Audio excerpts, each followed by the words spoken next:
नमस्कार, आप लोगों का स्वागत है आपके अपने YouTube channel TGT PGT solution पर। दोस्तों, आज के इस वीडियो में हम TGT PGT LT grade MP TET वर्ग 1 वर्ग 2 से संबंधित प्रश्नों को देखेंगे। अभी हम ने भौतिक भूगोल के अंतर्गत सौरमंडल के परिचय से संबंधित कुछ प्रश्नों को हल किया। आज हम भौतिक भूगोल से संबंधित पृथ्वी की उत्पत्ति, कांट, लाप्लास, जेम्स जीन्स की परिकल्पना को देखेंगे। चलिए फ्रेंड, हम अपने सेशन को आगे बढ़ाते हैं।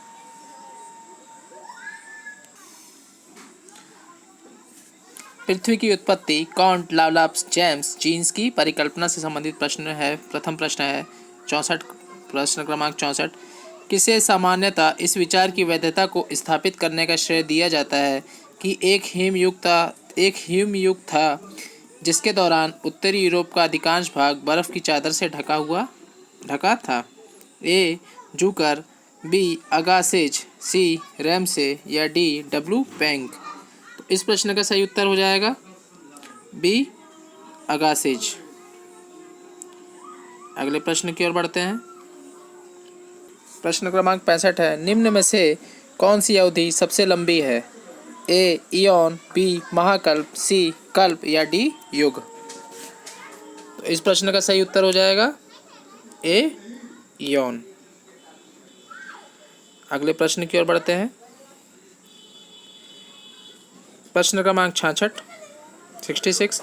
पृथ्वी की उत्पत्ति से संबंधित ज्वारीय परिकल्पना प्रतिपादन सन 1919 में किसने किया था? A. Laplace, B. Sir James Jeans, C. T C. Chamberlin या डी. आर.एस. मॉर्गन।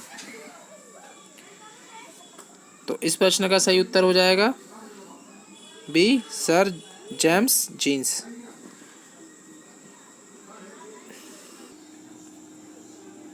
अगले प्रश्न की ओर बढ़ते हैं। प्रश्न क्रमांक 67।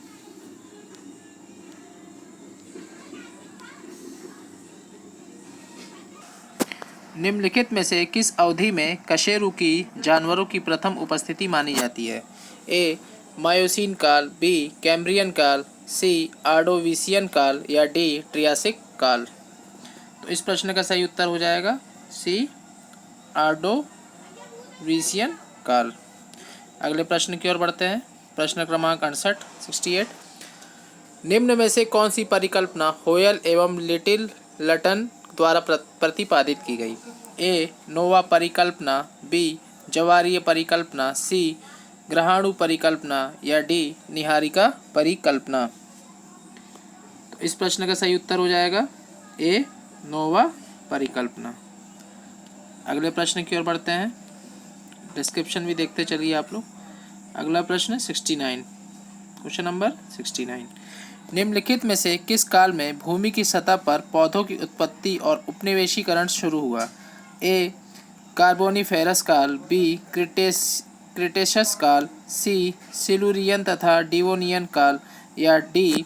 प्रीकैम्बियन काल। तो इस प्रश्न का सही उत्तर क्या हो जाएगा? सी. सिलुरियन तथा डिओवियन काल। अगले प्रश्न की ओर बढ़ते हैं। प्रश्न क्रमांक 70। निम्नलिखित में से कौन सा कथन रसेल के द्वितारक परिकल्पना के बारे में सही है? ए. रसेल उस विचार का था कि सूर्य के 4 और 3 तारे घूमते थे। बी. इस परिकल्पना ने साथी तारे से बाहर निकले पदार्थ से ग्रहों के निर्माण की व्याख्या की है। सी. इस सिद्धांत को कांट द्वारा 1950 से 60 में प्रस्तुत किया गया तथा 1972 में मान्य किया गया था। या डी. इस सिद्धांत के अनुसार ब्रह्मांड में सभी पदार्थ सघन तथा विशाल आदि पदार्थ के रूप में मौजूद थे। तो इस प्रश्न का सही उत्तर हो जाएगा बी. इस परिकल्पना ने साथी तारे से बाहर निकले पदार्थ से ग्रहों के निर्माण की व्याख्या की है। अगले प्रश्न की ओर बढ़ते हैं। प्रश्न क्रमांक 71। पृथ्वी के भूगर्भीय इतिहास के किस युग में डायनासोर्स अपने सबसे बड़े आकार तक पहुँचे? A. Triassic, B. Jurassic, C. Cretaceous या डी. परमियन। तो इस प्रश्न का सही उत्तर क्या हो जाएगा? बी. जुरासिक। अगले प्रश्न की ओर बढ़ते हैं, ये डिस्क्रिप्शन देखते चलिए। अगला प्रश्न है प्रश्न क्रमांक 72। पृथ्वी पर अंतिम महान हिमयुग अस्तित्व में था। ए प्लेस्टोसिन काल में, बी ट्रियासिक काल में, सी मायोसिन काल में, या डी प्लायोसिन काल में। तो इस प्रश्न का सही उत्तर हो जाएगा ए प्लेस्टोसिन काल में। अगले प्रश्न की ओर बढ़ते हैं। प्रश्न क्रमांक 73, क्वेश्चन 73। भूपृष्ठ की औसत ऊंचाई एवं गहराई के क्षेत्र को किस वक्र रेखा द्वारा प्रदर्शित किया जाता है?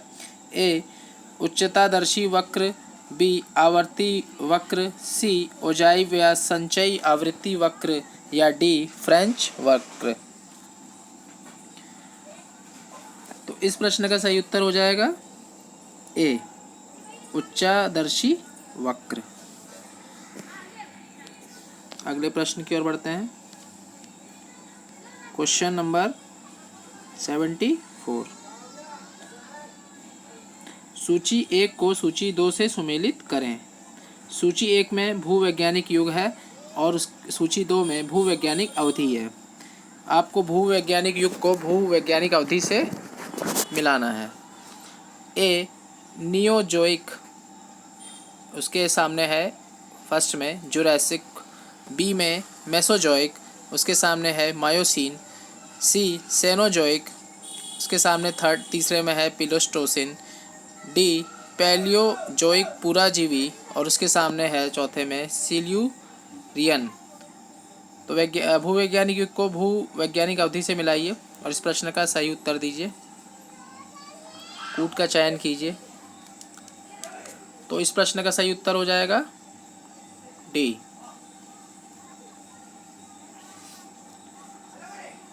नियोजोइक की अवधि क्या है? प्लेस्टोसिन। मेसोजोइक की अवधि क्या है? जुरासिक। सेनोजोइक की अवधि क्या है? मायोसिन। और पैलोजोइक पुराजीवी की अवधि क्या है? सिल्यूसिरिन। अगले प्रश्न की ओर बढ़ते हैं, ये डिस्क्रिप्शन देखते चलिए। ये यूजीसी नेट दिसंबर 2019 का पूछा गया प्रश्न था। Question number 75। महाद्वीपों एवं महासागरों की उत्पत्ति से संबंधित चतुष्फलक सिद्धांत का प्रतिपादन किसने किया? A Davis, B Laplace, C Lothian Green, या डी वैगनर। तो इस प्रश्न का सही उत्तर हो जाएगा सी लोथियन ग्रीन। अगले प्रश्न की ओर बढ़ते हैं, ये देख लीजिए, कुछ विद्वान हैं उनकी संकल्पनाएं हैं।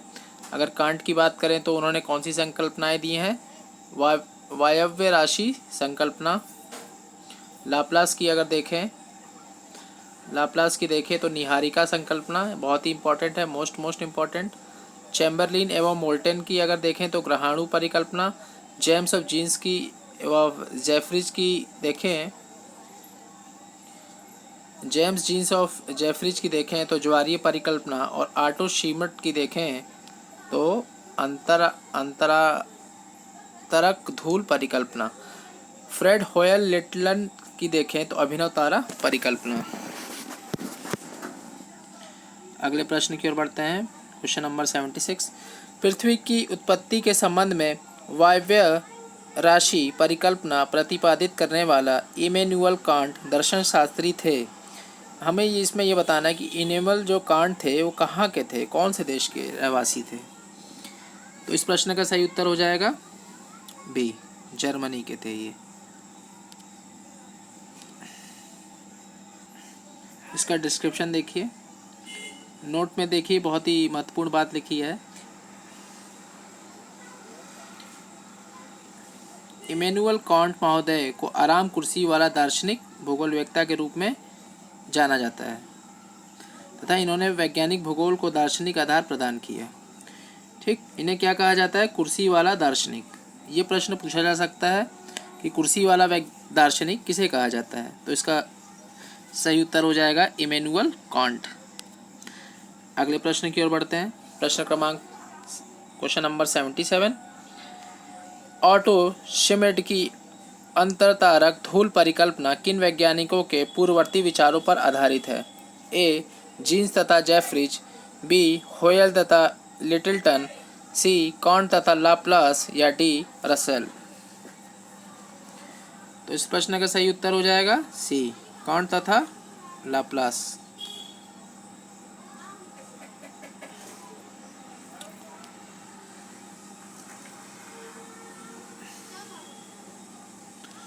अगले प्रश्न की ओर बढ़ते हैं। प्रश्न क्रमांक 78। Question number 78। निम्नलिखित में से कौन सा युग महान हिमयुग के लिए जाना जाता है? A. Eocene, B. Pleistocene, C. Pliocene या डी. ओलिगोसीन। तो इस प्रश्न का सही उत्तर क्या हो जाएगा? बी. प्लीस्टोसीन। ये इसका डिस्क्रिप्शन देख लीजिए। प्रश्न क्वेश्चन नंबर 79। ये GIC और LT 2018 में पूछा गया प्रश्न था। तारों की निःसृत गैस एवं धूल के राशि के पिंड को क्या कहते हैं? A. Filament, B. Nebula, C. ग्रहाणु या डी. द्वितारक। तो इस प्रश्न का सही उत्तर क्या हो जाएगा? बी. नेबुला। अगला प्रश्न क्वेश्चन नंबर 80। भूगर्भीय समय पैमाने पर मध्यजीवी युग में निम्न कालों में से कौन नहीं है? A. Triassic, B. Jurassic, C. चाकमय या क्रेटेशियस या डी. कार्बनी। तो इस प्रश्न का सही उत्तर क्या हो जाएगा? डी. कार्बनी। अगले प्रश्न की ओर बढ़ते हैं। प्रश्न क्रमांक 81। अंतर तारकीय धूल परिकल्पना को प्रतिपादित किसने किया था? A. Otto Schmidt, B. F. Hoyle ने, सी. रसेल ने या डी. हैरोल्ड जेफरीज ने।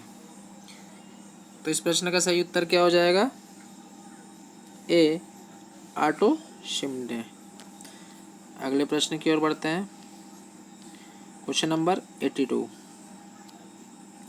निम्नलिखित में से किस महाकल्प में महासागर का जल प्लावी बर्फ से मुक्त था? ए. आदि महाकल्प, बी. पुराजीवी महाकल्प, सी. सीनोजोइक महाकल्प या डी. मध्यजीवी महाकल्प। तो इस प्रश्न का सही उत्तर हो जाएगा डी. मध्यजीवी महाकल्प। अगले प्रश्न की ओर बढ़ते हैं। इसका डिस्क्रिप्शन देखते चलिए।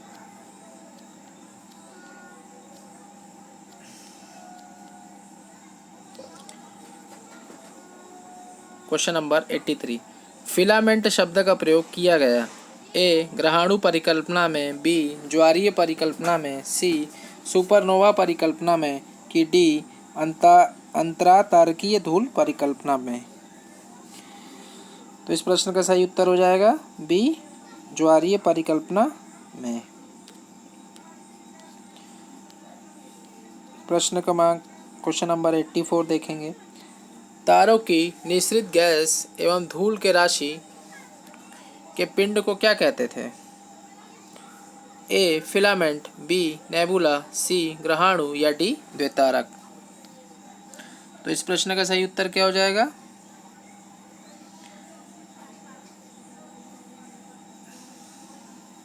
तो इस प्रश्न का सही उत्तर नेबुला। ये प्रश्न रिपीट हो चुका है और ये GIC LT 2018 में और UPPCS LT एग्ज़ाम 2018 में भी आ चुका है।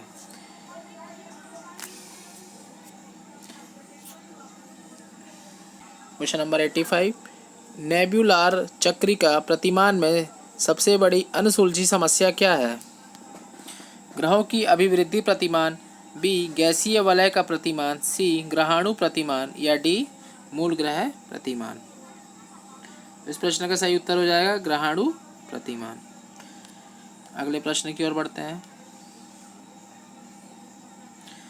ग्रहाणु परिकल्पना किसने प्रस्तुत किया? ए थॉमस चैम्बरलिन और फॉरेस्ट मोल्टन ने, बी जेम्स जीन और चैम्बरलिन ने, सी ऑटो शिमिट और फॉरेस्ट मोल्टन ने, या डी विलियम मैक्री और थॉमस चैम्बरलिन ने। तो इस प्रश्न का सही उत्तर क्या हो जाएगा? सी ऑटो शिमिट और फॉरेस्ट मोल्टन ने। अगले प्रश्न की ओर बढ़ते हैं। झारखंड टीजीटी 2017 में आया हुआ प्रश्न था। अगला प्रश्न है क्वेश्चन नंबर 87। नेबुलार परिकल्पना के किस प्रतिमान में सूर्य और ग्रहों के बीच कोणीय वेग वितरण की मुख्य समस्या है? ए मूल ग्रह प्रतिमान, बी ज्वार भाटा प्रतिमान, सी लाप्लासियन प्रतिमान, या डी जेम्स जीन प्रतिमान। तो इस प्रश्न का सही उत्तर क्या हो जाएगा? सी लाप्लासियन प्रतिमान। अगले प्रश्न की ओर बढ़ते हैं। डिस्क्रिप्शन देखते चलिए। Question number 88। निम्न में से किसने 1755 में नेबुलार परिकल्पना विकसित की? A Carl Sagan, B Immanuel Kant, C William McCrea, या डी ऑटो शिमिट। तो इस प्रश्न का सही उत्तर क्या हो जाएगा? B Immanuel Kant. अगले प्रश्न की ओर बढ़ते हैं। ये भी झारखंड टीजीटी 2017 का आया हुआ प्रश्न है। अगला प्रश्न है क्वेश्चन नंबर 89। जीन्स और जेफरीज द्वारा प्रतिपादित किए गए सिद्धांत को कौन सा नाम दिया गया है? ए हिट एंड रन सिद्धांत, बी ज्वारीय परिकल्पना, सी फ्लैट टेक्टोनिक सिद्धांत, या डी गैसी परिकल्पना। तो इस प्रश्न का सही उत्तर क्या हो जाएगा? बी ज्वारीय परिकल्पना। अगले प्रश्न की ओर बढ़ते हैं।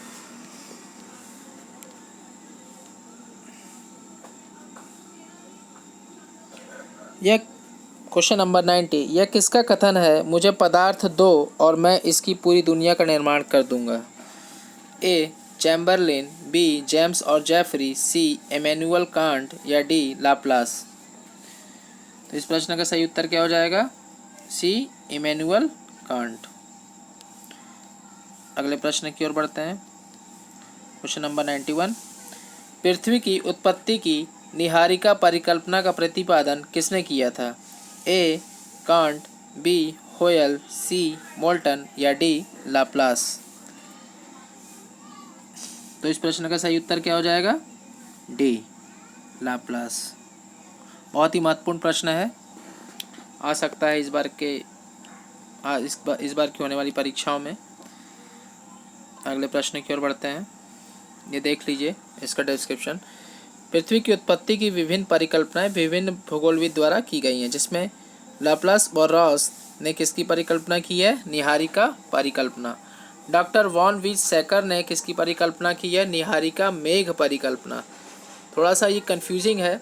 लाप्लास और रॉस ने निहारिका परिकल्पना की है, और वॉन और वीज की अगर बात करें तो इन्होंने निहारिका मेघ परिकल्पना की है।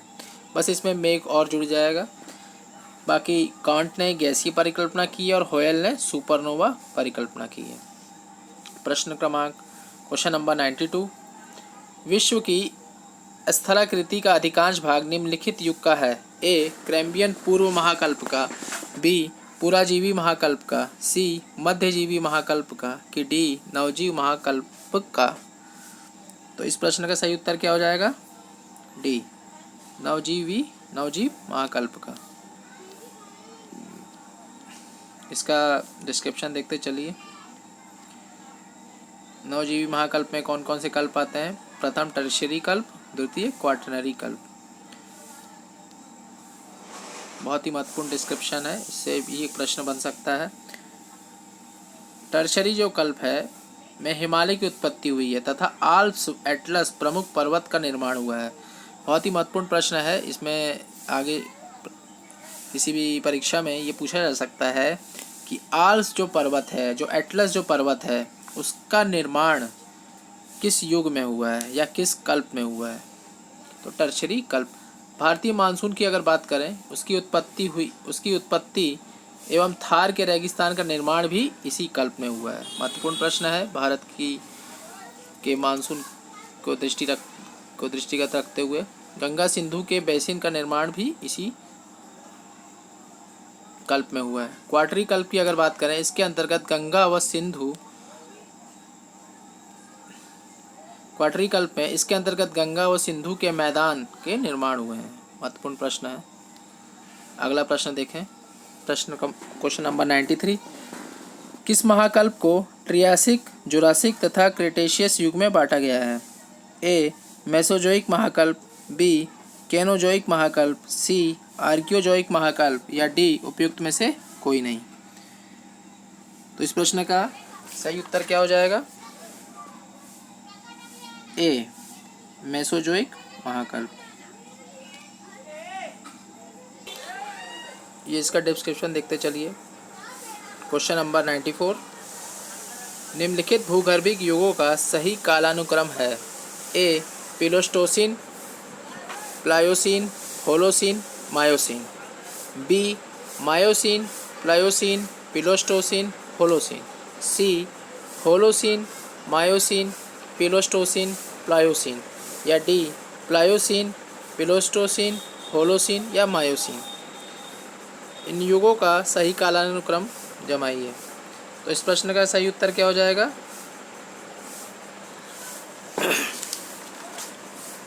बी मायोसीन, प्लायोसीन, प्लेइस्टोसीन और होलोसीन। अगले प्रश्न की ओर बढ़ते हैं। इसका डिस्क्रिप्शन देखते चलिए।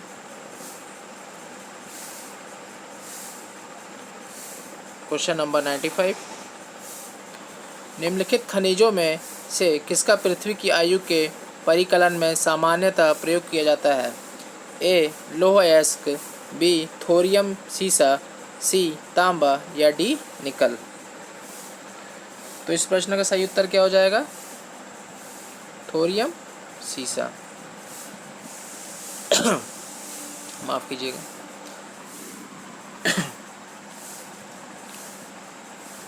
Question number 96। निम्नलिखित भूगर्भिक समयों का सही कालानुक्रम दिए गए कूट से चुनिए। A Silurian, B Carboniferous, C Permian, या डी डिवोनियन। कूट का चयन कीजिए। A C A B D, B D B A C, C B C D A, या D A D B C. इस प्रश्न का सही उत्तर चुनिए। इस प्रश्न का सही उत्तर हो जाएगा D A D B C. A D B और सी। अगले प्रश्न की ओर बढ़ते हैं। Question number 97। निम्नलिखित भूगर्भिक युग्मों का सही कालानुक्रम नीचे दिए गए कूट से चुनिए। A Eocene, B Miocene, C Oligocene, या डी प्लायोसीन। कूट देखिए। A B C D, B A D B C, C A C B D, या D D C B A. इस प्रश्न का सही उत्तर देने का प्रयास करें। इस प्रश्न का सही उत्तर क्या हो जाएगा?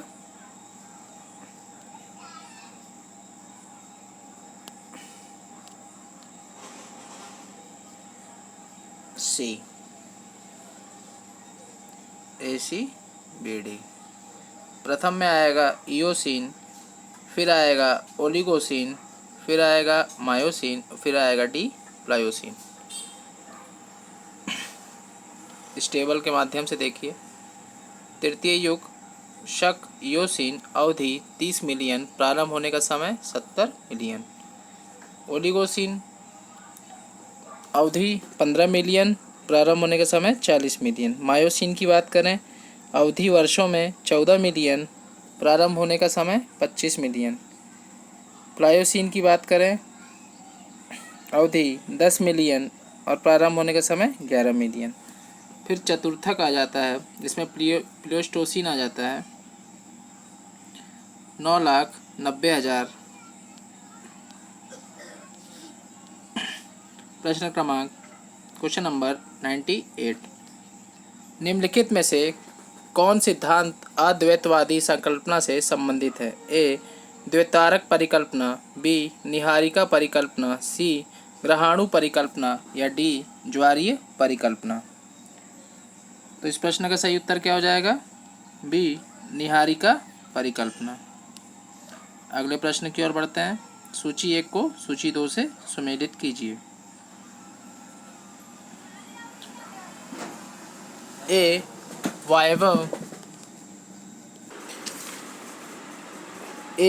वायव्य सूची 2 में प्रथम है फिलामेंट। सूची 1 में बी है हायल एवं लिटिलटन का सिद्धांत, उसके सामने है सौर जेट। सी ग्रहाणु परिकल्पना, उसके सामने है तारकीय विस्फोट। डी ज्वारीय परिकल्पना, उसके सामने है घूर्णनशील निहारिका। इस प्रश्न का सही उत्तर देने का प्रयास करें आप लोग कूट के माध्यम से। ए होगा इसका आंसर, बी होगा, सी होगा कि डी होगा?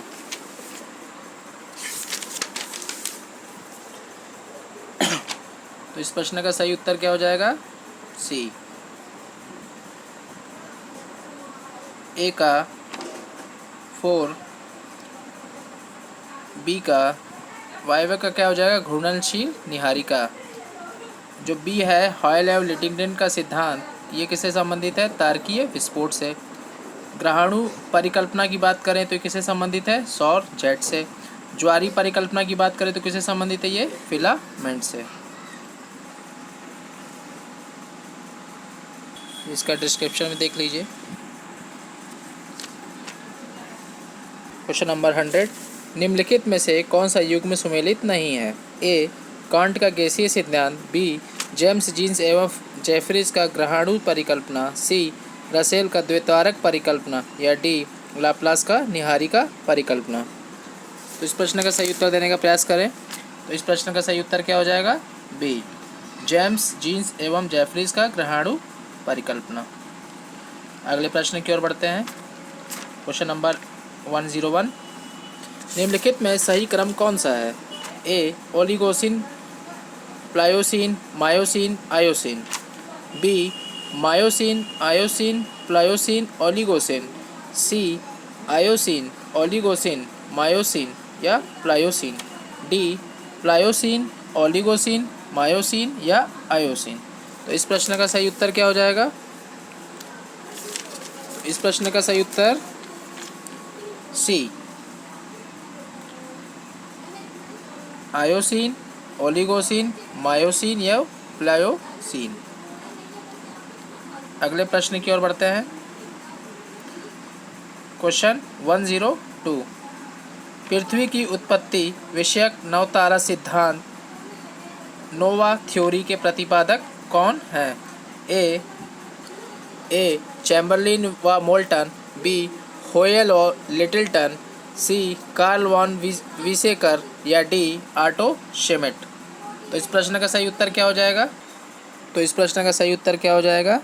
बी होयल और लिटिलटन। अगले प्रश्न की ओर बढ़ते हैं। क्वेश्चन 103, पृथ्वी के उद्गम के बारे में गैसों की ठंडी निहारिका यानी कोल्ड नेबुला की परिकल्पना इनमें से किसके द्वारा की गई थी? ए Immanuel can't, B Pierre सिमो Laplace, C auto शिमिड या डी सर जेम्स जीन्स। तो इस प्रश्न का सही उत्तर क्या हो जाएगा? ए इमैनुअल कांट। इसका डिस्क्रिप्शन देखिए, माफ़ कीजिएगा इसमें 5वां ऑप्शन भी था टीसी चैम्बरलिन का, फिर भी इस प्रश्न का सही उत्तर A Immanuel Kant. Question number 104, Kant की दृष्टि में भूगोल क्या है? ए एक कोरियोलॉजिकल विज्ञान है, बी एक स्थानिक विज्ञान है, सी एक प्रादेशिक विज्ञान है या डी एक क्रमबद्ध विज्ञान है। तो इस प्रश्न का सही उत्तर क्या हो जाएगा? ए एक कोरियोलॉजिकल विज्ञान है। अगले प्रश्न की ओर बढ़ते हैं।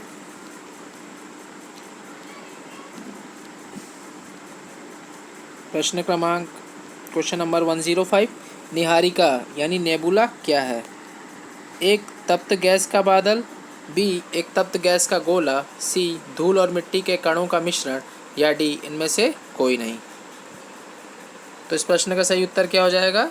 ए, एक तप्त गैस का बादल। ये प्रश्न आ सकता है। क्वेश्चन नंबर 106, पृथ्वी की उत्पत्ति के संबंध में कांट के निम्नलिखित अभिकथनों पर विचार करें। ए, कांट ने अपने सिद्धांत में न्यूटन के गुरुत्व सिद्धांत का उपयोग किया। बी, कांट ने कोणीय संवेग के संरक्षण के सिद्धांत को स्वीकार कर विकसित किया। सी, यद्यपि लाप्लास ने पृथ्वी की उत्पत्ति में न्यूटन की परिकल्पना को प्रस्तुत किया, तथापि कांट को निहारिकीय संकल्पना का वास्तविक प्रतिपादक माना जाता है। कौन से कथन सही हैं इसमें से? ए और बी सही, बी और सी सही, सी ए और सी सही, या डी ए बी और सी सही? तो इस प्रश्न का सही उत्तर क्या हो जाएगा?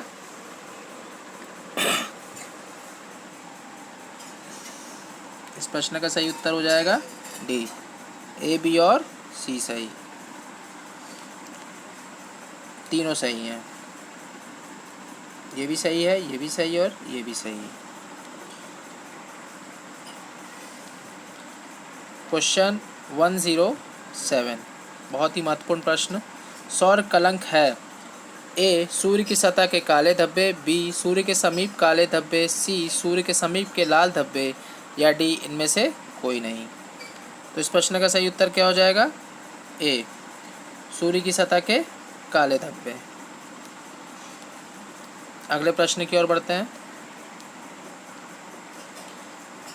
क्वेश्चन 108, पृथ्वी की उत्पत्ति से संबंधित वायव्य राशि परिकल्पना का प्रतिपादन निम्नलिखित में से किसने किया? ए, लाप्लास, बी, चैम्बरलिन, सी, लॉकियर, या डी इमैनुअल कांट? इस प्रश्न का सही उत्तर क्या हो जाएगा? D, Immanuel Kant. देख लीजिए, इसका डिस्क्रिप्शन देख लीजिए। परिकल्पना और कौन कौन प्रतिपादक है। वायव्य की राशि परिकल्पना की बात करें तो इसके प्रतिपादक इमैनुअल कांट हैं। निहारिका परिकल्पना की बात करें तो इसके प्रतिपादक लाप्लास हैं। ग्रहाणु परिकल्पना की बात करें तो इसके प्रतिपादक टीसी, चैम्बरलिन तथा मोल्टन हैं। उल्का परिकल्पना की बात करें तो इसके प्रतिपादक लॉकियर हैं। तो इसी के साथ हमारा ये वीडियो भी समाप्त होता है। अगले वीडियो में हम पृथ्वी का परिभ्रमण, परिक्रमण एवं झुकाव और उसका प्रभाव से संबंधित प्रश्नों को देखेंगे। और फ्रेंड्स, आप लोगों से गुजारिश है कि इस चैनल को प्लीज़ सब्सक्राइब कर लीजिए, लाइक करिए और अपने फ्रेंड्स में शेयर करिए। धन्यवाद।